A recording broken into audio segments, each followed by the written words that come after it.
Fellow babies, Uncle Harley, long time no speak. Wanted to come up with a video for you guys, and what better day than the 45th anniversary of Van Halen's debut album.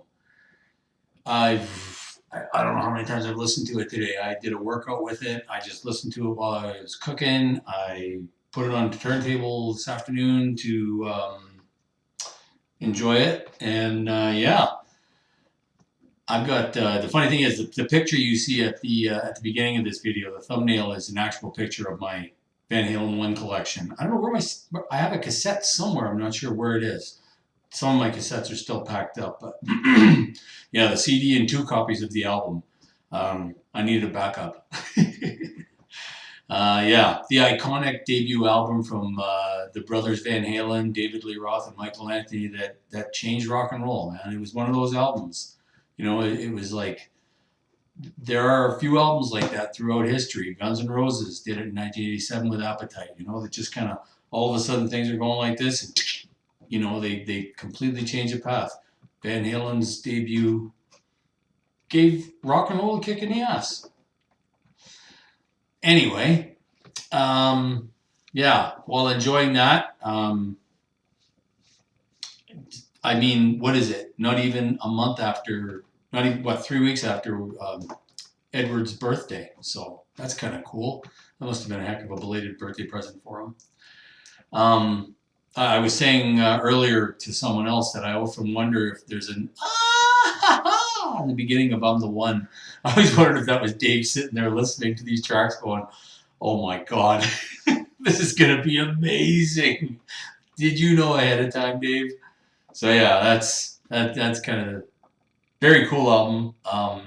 I remember where I was when I heard it. Jamie Costa played it for me in his car at high school.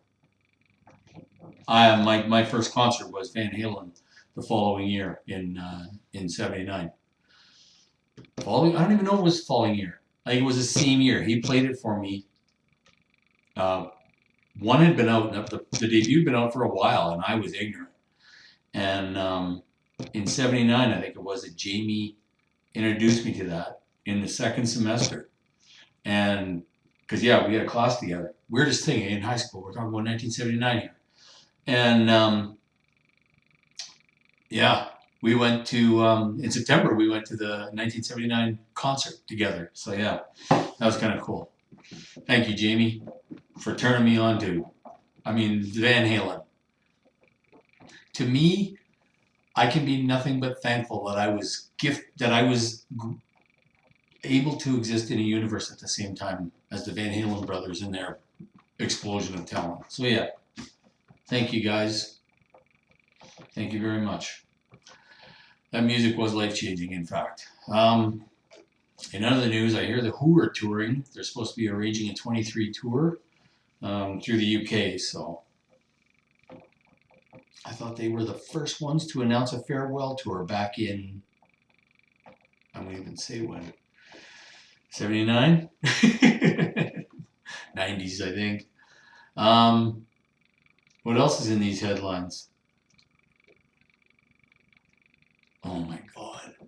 Roger Waters has recorded Dark Side of the Moon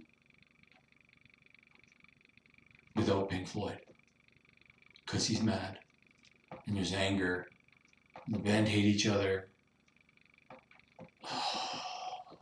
I hate it when friends fight, man. You know what I'm saying? I could go back to Van Halen '85 on this, but I won't. But yeah, will people check it out? Sure they will. Dark Side's a iconic, legendary album. And there's something else we have to look at in the future. I'd love to know. I don't have a ton of followers. I don't monetize these things, by the way, so you won't see me asking for cash. Whatever YouTube does with these, they do with them. I wonder what worth there is to that.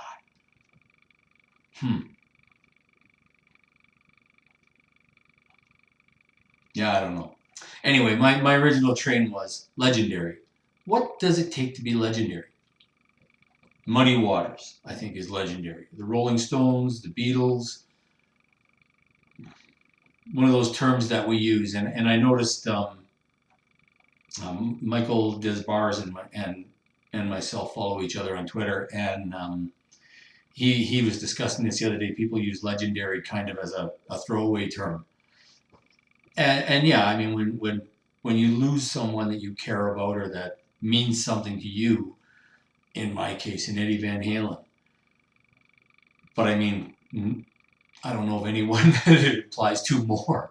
Legendary, iconic, innovative. I mean, I've said them all about Eddie, and every one of them apply. Burt Bacharach, same thing. I mean, Burt Bacharach passed away, what, 94 years old. Not a rock and roller, but an iconic songsmith. So, I mean, a lot going on there. You know, I had to do one today because of Van Halen. You know, I had to do that. I didn't know what shirt to wear. The 5150. I got the 84 concert T-shirt or this, you know, the original VH. I thought I'd go with that. And we miss you every day, Eddie. Every day. Every day. But you know what? Every day I can go downstairs and put on those albums, and your genius just explodes on me. And thanks to you and Dave and Alex and Michael and everyone involved in those albums, you did change music. And you made it better. So my thanks to Van Halen once again, as if I don't do that almost every other video. My thanks to all of y'all. Gozer Goodspeed, do subscribe. I'd like to welcome Gozer. Gozer's got his own channel on YouTube. Check it out. Gentleman from the UK, songwriter, very successful song publisher and songwriter. He's got videos all over YouTube. I started checking them out recently, so you should do the same. All right, fellow babies.